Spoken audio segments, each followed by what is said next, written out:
I'm Anthony Elmore, President and Founder of the proud Black Buddhist World Association. We at the proud Black Buddhist World Association are not only the Black Buddhist voice in America, we are the Black Buddhist voice in the world. And we have another one of our exciting Black Buddhist lectures for you today. Now please understand that we at the proud Black Buddhist World Association present to you Black Buddhist lectures. We are like a black radio station. It means that we are cultural, not racial. So when we speak in the dialect of our black culture. Now, there's a lot that's going on here. You see, there's culture, there's history. My lecture today is the swastika is a Sanskrit word and a Hindu symbol adopted by Adolph Hitler.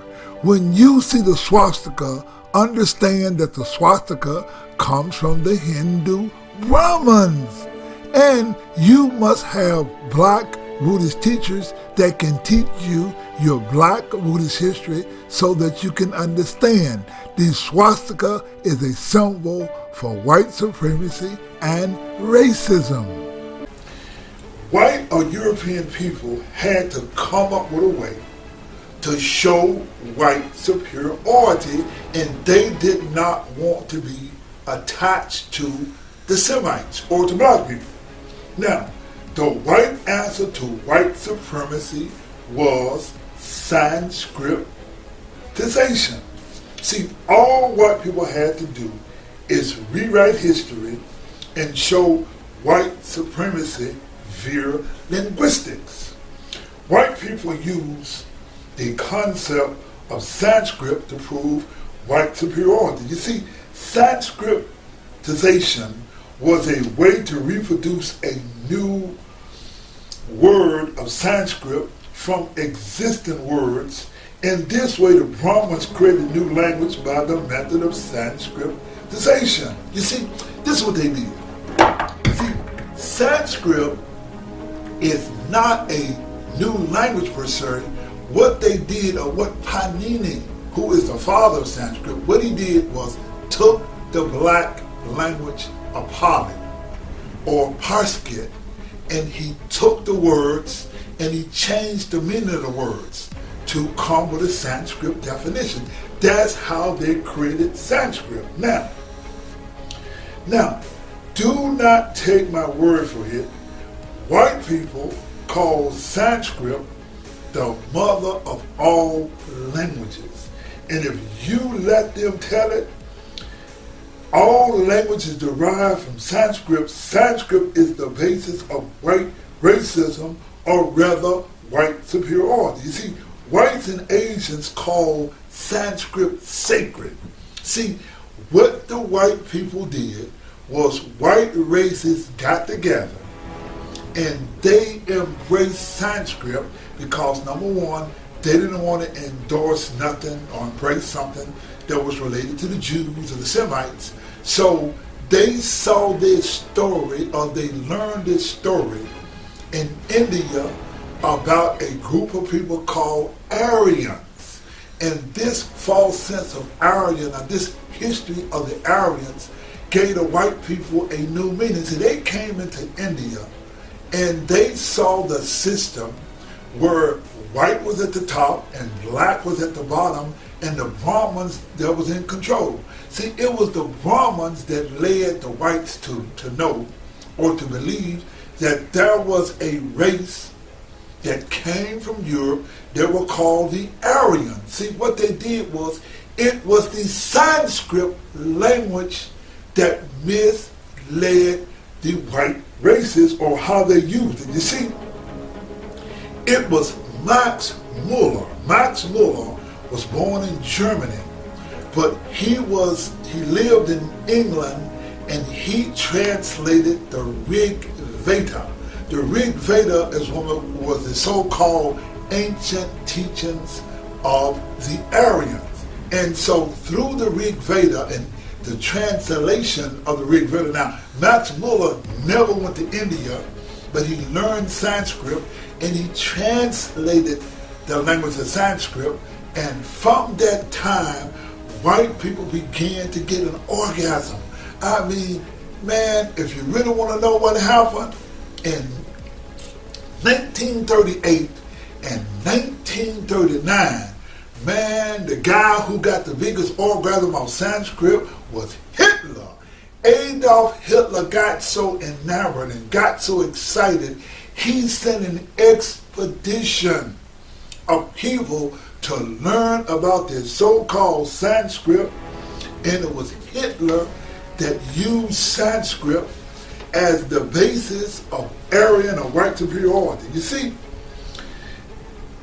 in Sanskrit is the language of the culture of the Brahmins in India. Now, this is the time in history where the world reached a new epos, whereas this is the first time in the history of humankind that humans became separated by race, culture, and language. This system originated in India. It was called the caste system. Now, the word caste means varna, a color, whereas humans became separated by the color, and the whites were at the top and the blacks at the bottom. See, this is the first time in world history whereas light-skinned people use language, culture, and history to write black people out of history. Now, there you got it. You see, Mahayana Buddhism is history's first racism. You see, the Mahayanists, or the Brahmins, were Mahayanists, and they used Sanskrit to write the story or rewrite history and perpetuate racism and white supremacy. In our Buddhist teachings, we are involved with the SGI, Nichiren Shoshu, Nichiren Shu, and many of the Japanese sects. See, they are Mahayana Buddhists who worship or who use the Sanskrit version. Now, we who are Nichiren Buddhists, Nichiren rejected the Sanskrit versions, and Nichiren rejected Mahayana Buddhism by saying that the only Mahayana Buddhism or higher teachings is only the Lotus Sutra. So, when you as a black person, you begin to see Sanskrit and you look at how the SGI or the Nichiren Shoshu or Nichiren Shu teach the Sanskrit versions, they are Mahayana Buddhists. They are the Buddhists of the Brahmins. And as we taught you in this lecture, the swastika is a Sanskrit word and Hindu symbol that was adopted by Adolf Hitler. The swastika in Sanskrit is a tool that whites and races use to support white supremacy and racism. I am Anthony of Elmore, President and Founder of Proud Black Buddhist World Association, bringing you another exciting Proud Black Buddhist lesson. Thank you very much. Tell me what your line I see, disregard what the facts may be. Tell me what your line I see, disregard what the facts may be. Tell me what your line I see, disregard what the facts may be. All ancient icons show a simple fact. They all show that the Buddha was black. I believe in facts and Akeda was wrong. Buddha was no Aryan. This song saw the history by those who rewrite history. Brothers and sisters, there's something to understand. It was 1,000 years after Buddha's death, his teaching right in Japan. Let me tell you something that makes sense.